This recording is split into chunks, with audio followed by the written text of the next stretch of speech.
everybody, welcome to my channel. It is time to do another project. In today's project we are going to make these easy keychains with your sublimation items. All you need is the sublimation stuff, the printer, the heat press, and they're super easy. But today we are going to make all 5 of these little wristlets, and let's share with you guys the items that you need to do this project next.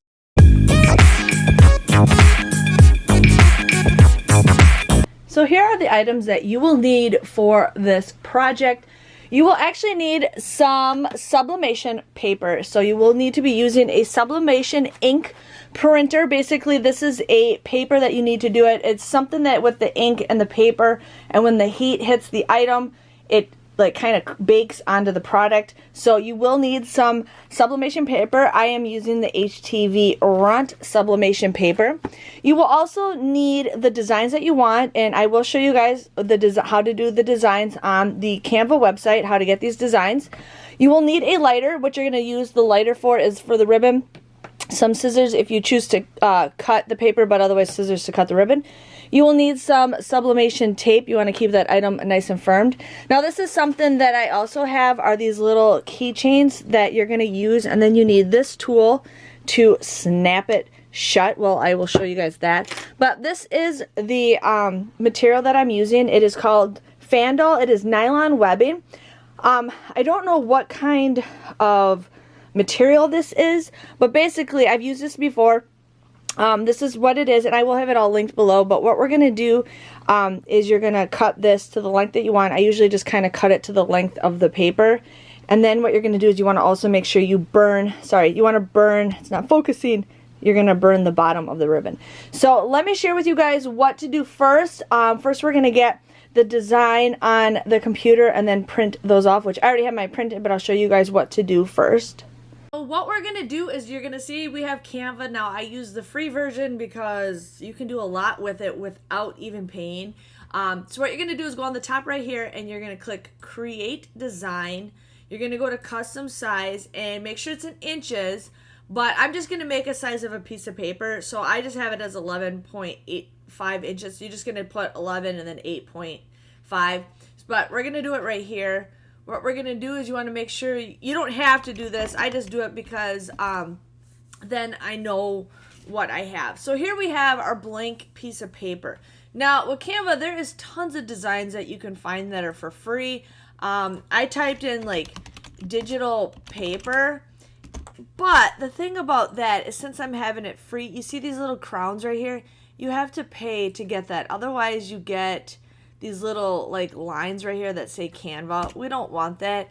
And I was scrolling through and there's like hardly anything for digital paper designs. Now you can find something on the internet, use that. You can purchase stuff through Etsy. There is just unlimited stuff. But what I'm going to do is upload something because my mother-in-law wants me to get these bracelets. I actually found some of bracelets. I'm trying to find it. I found some bracelets on Design Bundles, and she wanted me to make these. This was a free image that I could download. There's like 8 different choices, but these are the wristlets that you can choose. So what I did is I chose the size 10.7 by 1.3. So here is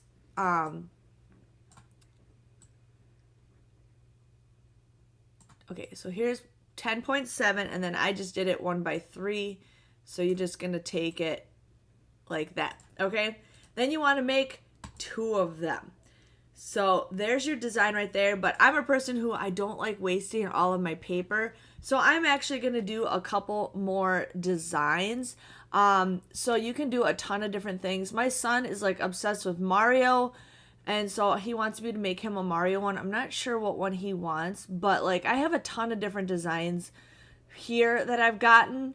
But like, let's say I made this one for my friend Gina.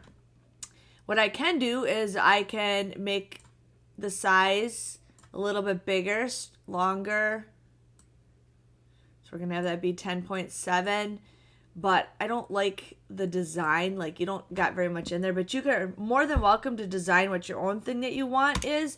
You just basically just get like your shape that you want, and then you can like fill it in, put as much images on it that you want. But I can do that for another video if you guys are interested.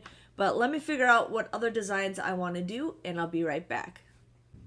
So I figured out another design that I want to do. I am making my neighbor a little gift basket, or not my neighbor, but my mail lady a gift basket. She is new to my route, but I've been absolutely loving her. She's super supportive. But I am here to share with you guys how I made this. So basically what I'm going to do is I'm going to have it like all the way out to the size that I want. So I have it at 10.7 right now. Then what I'm going to do is I want the mail truck. So I'm going to kind of just move this up, and I want to get it where it's just this truck right here.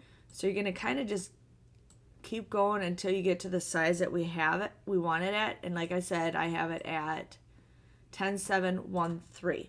So we have it like that. But the thing is, when you press it, it'll press backwards. Yes, there is a number 1 on here. I could have it where it just says like thank you, but it's okay. It's just fine. It's fine. So what we're going to do is you're going to go out here and hit flip. So then when you actually press it, you're going to want to have it pressed just like that. But what I'm going to actually do is I'm going to print 2 of these pages because I want to do 5 different wristlet designs.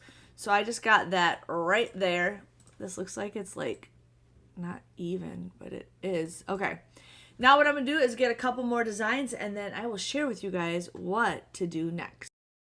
Okay, so I finally figured out what designs I want to do. So we're going to do the little paw print one. We're going to do the mail one, which I did flip it around so the words are backwards, because then when you press it, the words will be right forward. I'm going to do this horror one, which I think would be kind of cool. We have this like this little leopard one that kind of gives me Lisa Frank vibes.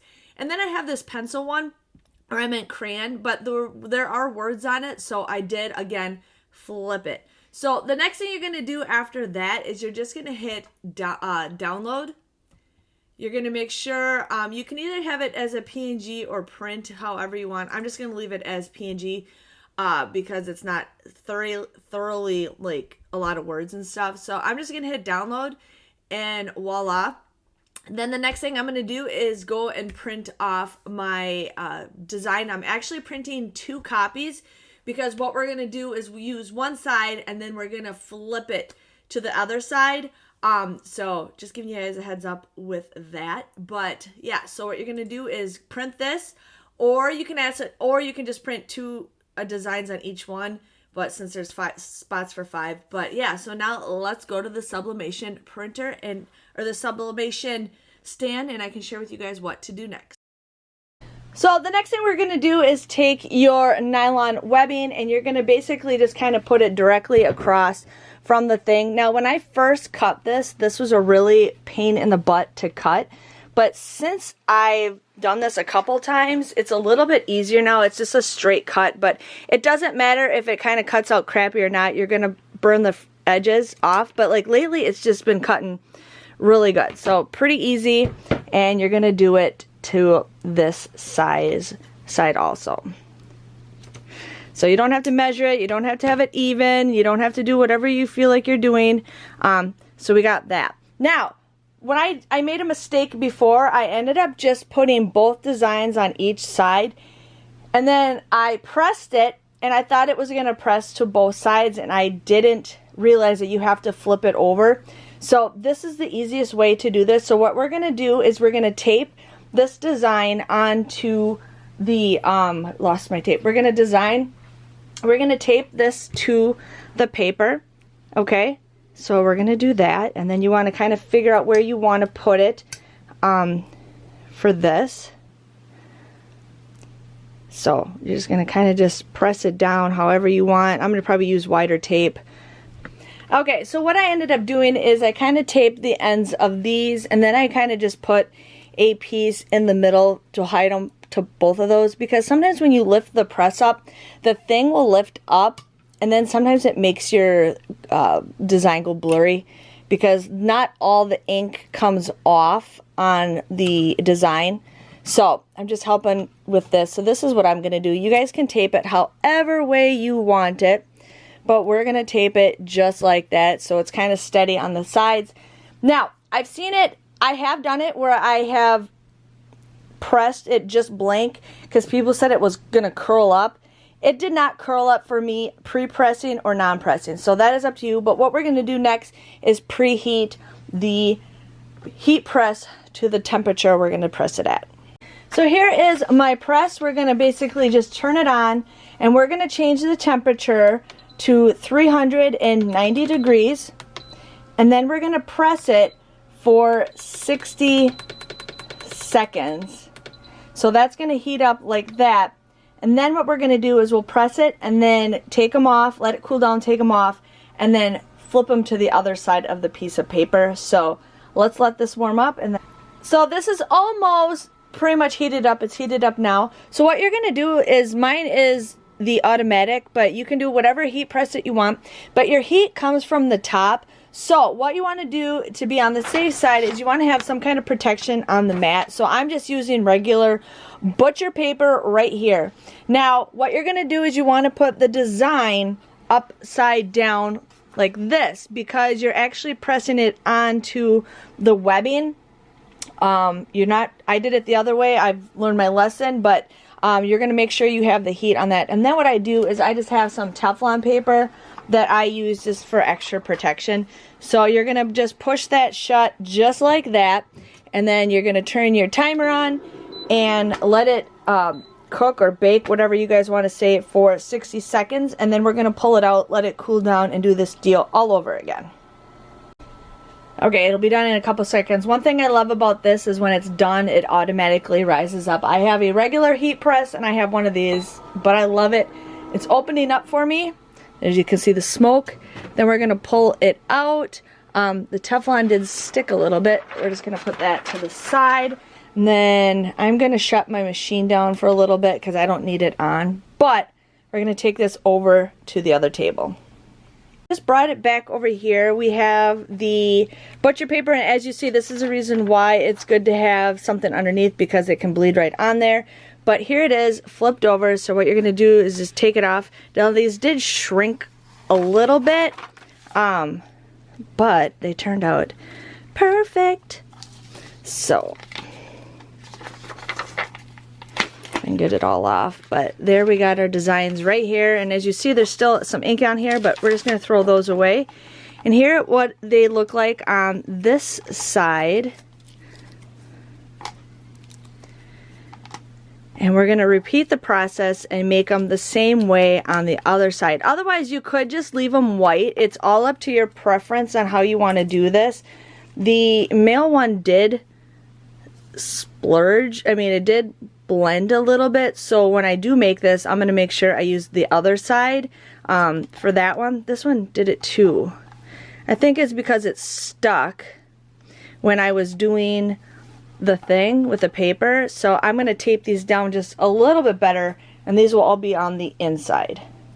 Okay, so what I realized after doing this, because you learn every single time you do a new project, I learned that do not tape the edges, because this did shrink a little bit, and with me taping the edges, it shrunk, and then that's why it's all blurred on the ends. But that is okay. I have it pressed as much as I can. I mean, you can have it however you want. I see some people use little tape, some people use a lot of tape, but we're going to have it go upside down. I got new butcher paper, we got my Teflon paper, and then we're just going to push it in there and let it do its thing for 60 seconds, and then we'll take it out, and this side will look a lot better than the other side. It'll be done in just a couple of seconds. Then we're going to let it rise up. And it likes to stick to that Teflon, but that's totally fine. So here it did roll up a little bit, but that is completely fine. I'm just going to kind of just let it, I'm going to tip it over real quick. And as you see, that's why you need the butcher paper, because it does that. So I'm going to turn off my machine, throw this away, pull in my drawer, and then let this cool down for just a minute or two. So this is now warm to the touch, and we're just going to peel this off, hoping the other side, yeah, the other side turned out a whole lot better because of that little shrinkage is basically what the thing is. But here, this is this side. I got to pull all the tape off. But here is this side right here. We have the neon other one. So this one turned out a lot better. So I'm just saying, do not tape the edges. I made these before and I messed up and I thought I had everything, all the details. This one turned out even cooler. So again, don't tape the edges because this has a tendency of shrinking a little bit. Perfect. Perfect, perfect, perfect. Now we got the other side, which you guys can't see. But again, perfect. Perfecto. So I'm going to peel all the tape off. Now what the next thing you want to do is you want to just make sure you trim, you know, some of the edges. I had some white showing for this one and I just trimmed it. But you just, if you have some like frayed ends, you can just trim it. You could leave it however you want to do it because you're not going to see that. But I am loving the sides that I did the second time around. Again, you learn from your mistakes. Here I got some frayed ends and voila. You're just going to try to cut that off. Since I don't like that blurry part, I'm just going to cut that off just like that, trim it up. The next thing you want to do is you want to make sure you have your ends singed, basically, is what you're going to take with the lighter. It just looks a little bit better. It is optional if you want to do it, but I do say to do that. So just kind of melt the tops a little bit. It kind of just takes all the little loose fabrics and finishes it off a little bit. But super easy. The next thing you want to do is grab the side that didn't turn out the greatest. So as you see, like the two ends are blurred right here. And you're just going to kind of just fold it in half just like that. Then you're going to take your little keychain. You could melt these together if you want a little bit. I don't know if it'll really melt together, but you can kind of do that just to, yeah, it didn't really do anything. But what you're going to do is you're going to take your little end right here. And you could put some glue, you could put however you want, and then we're going to press it. Okay, so I put a couple of them together, and there is the blurriness underneath, but you can't tell. You can't tell. I am a perfectionist when it comes to crafting, so I can see it, but I absolutely love the way these turned out. So, best thing to do is you're going to find the end that turned out not the greatest, which was this one. You're going to pinch these together. Now, I've had a hard time pinching these together, so I ended up just getting these right here, and what I do is I just take some clamps and I put it on just like this. So it makes it so much easier. So much easier.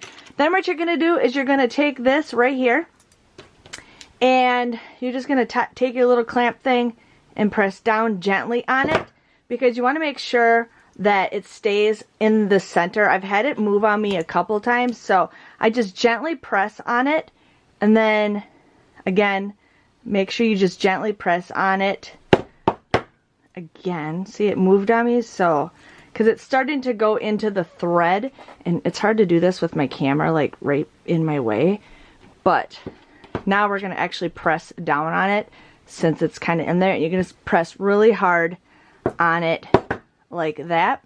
Then you're going to go to the other side. You could take the key ring off, but for me it's not worth it. And then you're going to press really hard again on that side. So I still see that it's a little loose right here, so we're going to press really hard. Voila, it's tugged in there. And then what I do is I just kind of take the lighter and just kind of singe the corners together a little bit. Voila. Wham, bam. There you go. Isn't that cool? Super easy to make. These make great gifts. I mean, I love it. You can make these however long you want them. I just had it long enough to fill my piece of paper, but I'll show you guys this again. So again, this is the good side. This is the blurry side. So you're just going to pinch it. You're going to put those little, any kind of clamps. You could use anything that's going to clamp something shut. Even a chip clip holder will do. Then you're going to take your little keychain part, gently press one side. Okay, And then you also want to make sure that it's touching all the way to the top. That's another thing you want to make sure you're doing. So we are going to take this side and press it. And I'm just going to go to this side and then really press it. So, bam. And these take just a couple of minutes to make if you have everything together. You can do like basically 2 designs on one piece of paper if you choose to do that. But there you go. Again, I just take my little frillies, just kind of do that a little bit so they cinch together. Voila. And now I have a teacher gift ready to go. So super easy to make. But if you guys are interested in this, I will have all the links below. But these are an easy gift to make for anybody. I love gifting things. I love making things and gifting things. So these are super cool. If you guys enjoyed it, thanks for watching. Make sure you give this video a great big thumbs up. And don't forget to subscribe to my channel. I have so much more stuff to share with you guys. And you can always check everything else that I made. Thanks for watching, and I'll see you guys later. Bye-bye.